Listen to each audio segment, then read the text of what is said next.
afternoon and thanks for joining us. I'm Judy Simpson. Pollinators come in a variety of sizes, shapes, and colors. Most of us think of bees as the superstars of pollination, but butterflies, beetles, even bats are important pollinators. Unfortunately, the habitats and the numbers of many pollinators are shrinking.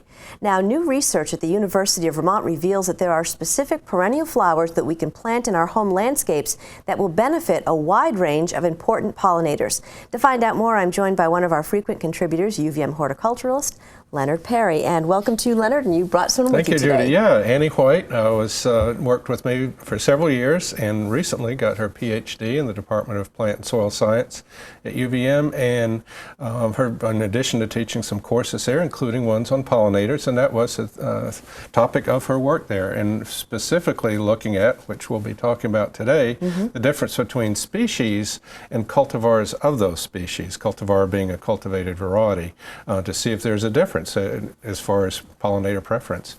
And so remind our viewers why pollinators are so important. Well, that's a good question, Judy. I get that question a lot from people. You know, they have yards, they're rural, a lot of Vermont's rural, and we have a lot collatives around. They say, what's the big deal? Well, some people may have seen, you know, in the research, probably one of the first things was the colony collapse disorder, you know, right. But it's basically a complex of many factors with beehives and going down a lot of issues with those. And then there was the issue a few years ago of a misuse of a pesticide out in Oregon containing neonicotinoids. It's called neonics, and that's the big thing a lot of people know now, because a lot of stores have quit selling pesticides containing those because they are very damaging if misused to pollinators, and a lot of pesticides sometimes are misused, and that's, I guess, one of the words of caution is, even if it's organic, read the label, use pesticides properly. Even organic pesticides can really harm pollinators. In South Carolina recently, there was a big issue. They were spraying for mosquitoes. And again, probably a misuse and a lot of bees killed. But, you know, bees are only one, as you alluded to, there are many types of pollinators. We have the European honeybee, and again, the colony collapse disorder. But native bees, there are over 270 different species just in Vermont. Of those, a lot of times they're more efficient at pollinating crops, perhaps blueberries, things like that. So there's lots of different pollinators. We brought a couple of pictures that Annie took some great pictures in her research.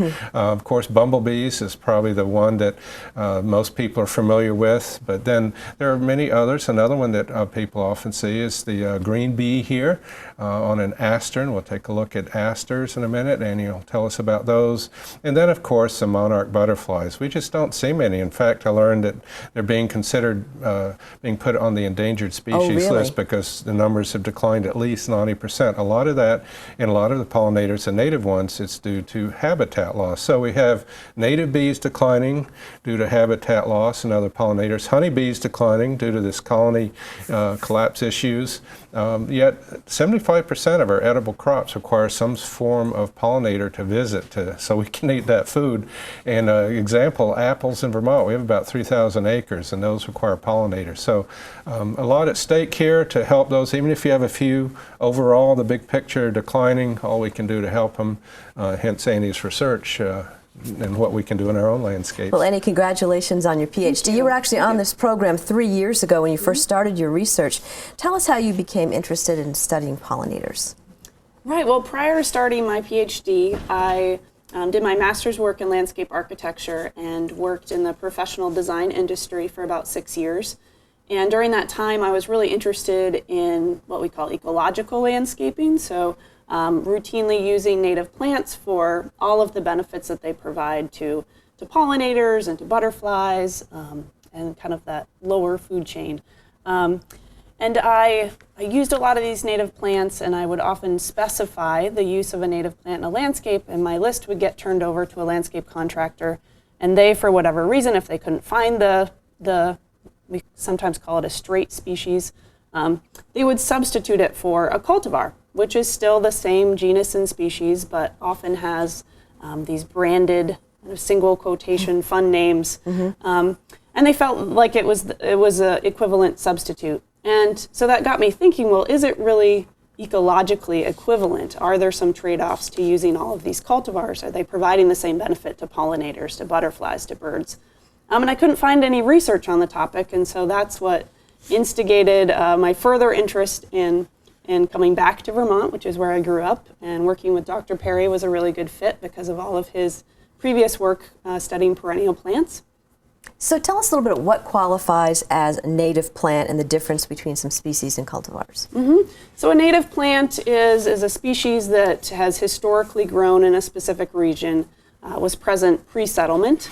And so in my research, I qualify a native plant as something that has grown in an ecosystem in the northeastern U.S. Sometimes people have more specific definitions. So then a cultivar, a native cultivar, sometimes we call them just nativars, that's a cultivated variety of the native plant. So it originated as a native plant, and then the humans have manipulated that plant in some way, selected it, sometimes crossbred, sometimes hybridized it for certain characteristics that we find valuable in the industry, whether it's an interesting color change or a shorter stature of the plant, sometimes a double flower versus a single flower, a disease resistant. So there are some qualities that gardeners find very attractive.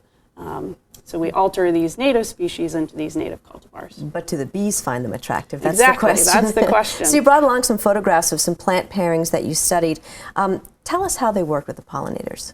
Sure. So I studied about 12 different species and paired those with a popular cultivar that would have been seen in the industry. So the next 6 plants that I'm going to show here on the screen are examples where pollinators preferred the native species. And the native species is shown on the left here. So that's your white yarrow, very common kind of weedy wildflower. We see it throughout the U.S. And the pollinators really preferred that over this really fancy, attractive strawberry seduction cultivar. And that color change may have been really significant. And here's another example where the pollinators prefer the species on the left. This example of a hyssop, it was more of a color change in the leaf color. So gardeners might find that leaf color really attractive in their gardens, but the pollinators didn't seem to find the plant as attractive. Interesting. Another example where this color change in the cultivar may have made that flower less attractive to the pollinators. Okay, we got another one too we're going to show. And here's Helen's flower, sometimes called sneezeweed. This is a really great late blooming flower. It's blooming September, October, along with your asters, and the pollinators by far preferred the yellow, the species. And then this kind of orangey, reddish cultivar actually bloomed in the middle of the summer, so completely different bloom periods. And so the pollinators really like the yellow one. And this is a spiderwort. Again, the pollinators like that species, the kind of this really bright, attractive lavender color versus this rosy pink that bloomed throughout the summer but had far fewer flowers and probably had less pollen for the pollinators to collect. And here's an example of New England aster. This is a really important late flowering plant for a lot of bees as well as monarch butterflies. Use the nectar from this flower for energy.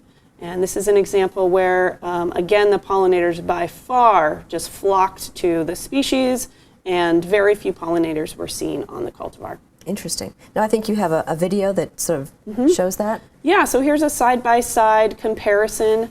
The native species is on the left and has more of a purple color, and the cultivar is on the right in that kind of pink magenta color. Boy, there and aren't you any can on right. one. I mean, you can see here and there a few bumblebees coming in, a few honeybees checking out the cultivar, but they're just flocking to everything. You'll see even some moths and butterflies in your screen here. So really significant difference between these two.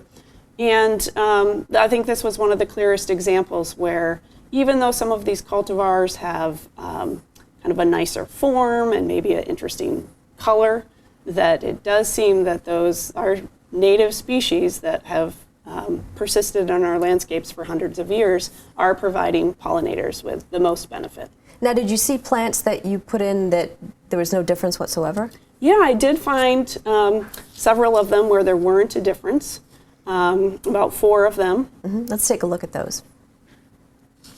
So here's an example. Here's a milkweed. This is sometimes called butterfly milkweed.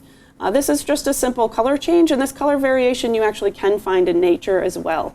Yellow is a very attractive color for pollinators, so pollinators really visited these at equal rates and didn't seem to show a preference. Okay. And this is a bee balm. The cultivar on the right was selected primarily for mildew resistance, which is a big problem with bee balms. So that was seen as an advantage, and the pollinators didn't really seem to... Good news is it makes everybody happy. Right. Mm-hmm. And this is beard tongue. The selection on the right was mostly because of the deeper red stem and leaf color, which is attractive, but the flowers were very, very similar, and the pollinators showed no preference between the two. And here are some of our black-eyed Susans, the cultivar Gold Sturm. That's a really long-standing, very, very popular cultivar. And good news is it seems to be just as attractive to our really tiny pollinators or what like to visit this flower. And you actually found one pairing that the bees and pollinators enjoyed the cultivar. Yeah. So surprisingly, this one cultivar, this is Culver's root, fantastic plant. All pollinators just love this one, widely underused in the garden. But the cultivar Lavender Towers or Lavendel term has a little bit more of a violet colored flower, and surprisingly significantly more pollinators on this flower. So I think for some reason that plant was also providing probably more nectar and more pollen. Excellent. I would echo that in my own garden. I found that Lavender Towers about 4 to 5 feet high, middle of summer for several weeks, covered with all manner of bees and pollinators. I've just never seen such. So that's a great plant, as Annie said, underutilized, I think. So I'm wondering, if you looked at one cultivar of a native species, would you expect that others to be similar in their pollinator attraction, like the coneflowers that Leonard mentioned? Right, yeah. So I think that my research shows that there can be differences and that we need to study a lot more cultivars. I only looked at one cultivar of each species. But I did, in another study, looked at multiple cultivars of Echinacea. So that's our coneflower, which is native. And I think we have a few shots here. So I compared the native species, Echinacea purpurea, with 3 different cultivars. And I found that there were differences with all of these cultivars, that the majority of pollinators still preferred the native species. And then there was also one cultivar selection that was just a color change. It was a white Go on to the next selection. Slide there. And then we got into, so you can see in these images, the top one is the native species and then a white selection. And then the bottom 2 is where the pollinators really avoided these flowers. One is a double flower. That's an example where double flowers are making the nectar and pollen inaccessible to pollinators. They can't get there, and oftentimes there's less nectar and pollen for them. And then the last example was a hybrid flower, which also we have to be cautious of. Now, you brought along a videotape, too, of your research plot where you did your research, and maybe we could take a look at that. So where is this? Yeah, so this is at Riverberry Farm in Fairfax, Vermont. I had one of my research plots here and a second one at Maidstone Plant Farm in Maidstone, Vermont. So they were on opposite sides of the Green Mountains. And at these 2 plots, I had these relatively large research gardens. So these are set up a little bit differently than just a typical pollinator garden. I had to have replication in the flowers that I had and replication in these blocks that I had set up. So I had these different planting units with 6 plants of the same species.